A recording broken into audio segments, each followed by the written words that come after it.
কলিজা ভাজি যা খেতে সবারই অনেক ভালো লাগে। আসসালামু আলাইকুম, কেমন আছেন সবাই? আশা করি যে যেখান থেকে দেখছেন সবাই অনেক ভালো আছেন।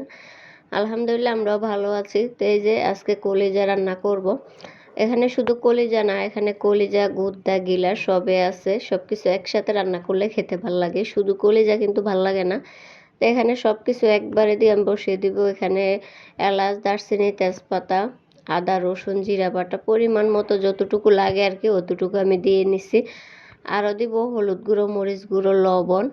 যে যেরকম লবণ খান ওরকম দেবেন। তো আমি পরিমাণ মতোই দিলাম। আর ঝাল দেব যেহেতু, তো এখন মরিচের গুঁড়ো একটু কমে দিলাম, পরে আবার দিব। তো এখানে যে চুলা বসিয়ে দিলাম, এটা কিন্তু ভালো করে আমি ধুয়ে নিছি গরম পানি দিয়ে, কারণ দেখা যায় একটু গন্ধ আসে, হয়তো বা গন্ধ আসবে। তো আমি গরম পানি দিয়ে ভালো করে 2-3 বার ধুয়ে নিছি। আর এটাকে ভালো করে যে চুলা দিয়ে মিক্স করে ময় মশলা সব কিছু মিলিয়ে আমি এখন পানি দিয়ে দিব।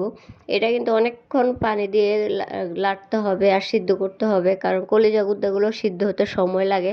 তো আমি এখানে 1 পাতিল পানি দিয়ে, যে দেখেন 1 পাতিল পানি দিয়ে আমি বসিয়ে রাখবো।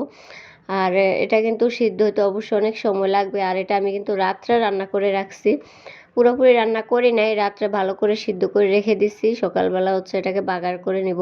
তো এখানে যে পানি কিন্তু কমে গেছে, আমি এটাকে চুলা ডিম করে রেখে দিব, চুলার উপরে থাকবে।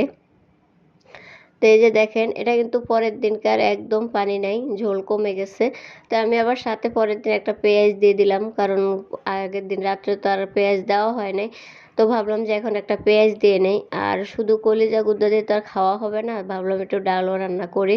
তো এখানে একটু ডাল রান্না করছি। আর আমার ছেলে যেহেতু অত একটা পছন্দ করে না, তো ওর জন্য একটু ডাল রান্না করা। তা আমি আরেকটা কড়াইতে বাগার দিয়ে নেব, কারণ ওই পাতিলটা নষ্ট হয়ে গেছে। তো এখানে যে কিছু পেঁয়াজ দিয়ে দিলাম, আর সাথে কিন্তু 2টা আলুও দিব। তো সেই জন্য একটু আদা, রসুন, জিরা বাটা আর একটু দিলাম, আর একটু হলুদ গুঁড়ো, মরিচ গুঁড়ো দিয়ে দিলাম, আর সাথে যে আলুগুলো দিয়ে দিলাম। আলু দিলে কিন্তু খেতে ভাল লাগে, শুধু শুধু কলিজা গুদ্দা খেতে ভাল লাগে না। সাথে 1-2টা আলু দিলে অনেক ভাল লাগে, ছোট ছোট পিস করে কেটে দিলে। আর এখানে আরও কিছু পেঁয়াজ দিয়ে দিলাম, কাঁচা পেঁয়াজ। তো এটাকে আরও কিছুক্ষণ নেড়ে নেব, কারণ আলুগুলো তো সিদ্ধ হতে সময় লাগবে। তার একটু ভালো করে নেড়ে আমি এর সাথে অল্প একটু পানি দিব, যেহেতু কলিজা গুদ্দার সাথে আর একটু ঝোল আছে, তাই আমি অল্প দিয়ে দিলাম। পরে দেখা যায় ঝোল বেশি বের হয়ে যাবে। তো এটাকে আর একটু ভালো করে সিদ্ধ করে নেব আলুগুলো। এটাকে ডিম করে চুলার উপরে রেখে দিব। এই যে দেখেন এখানে কিন্তু কলিজা গুঁদোগুলো একদম টেনে গেছে। আর ঝোলও কিন্তু তেমন নাই, অল্প একটু ঝোল আছে নিচে। এটা কিন্তু চুলার উপরে দিলে আরও ঝোল বের হয়ে যাবে। তো আমি এটাকে ভালো করে নেড়ে, এই যে এখানে এখন আলুগুলা মোটামুটি সিদ্ধ হয়েছে, পুরোপুরি সিদ্ধ করি নাই। তো আলুর সাথে দিয়ে দিলাম। আলুর সাথে দিয়ে আমি ভালো করে নেড়ে নেব। এর সাথে কিন্তু আমি আর কোনো পানি অ্যাড করব না, কারণ এর থেকে ঝোল বের হবে, যেহেতু আলুর মধ্যেও আছে, আবার কলিজার মধ্যেও মোটামুটি পানি আছে।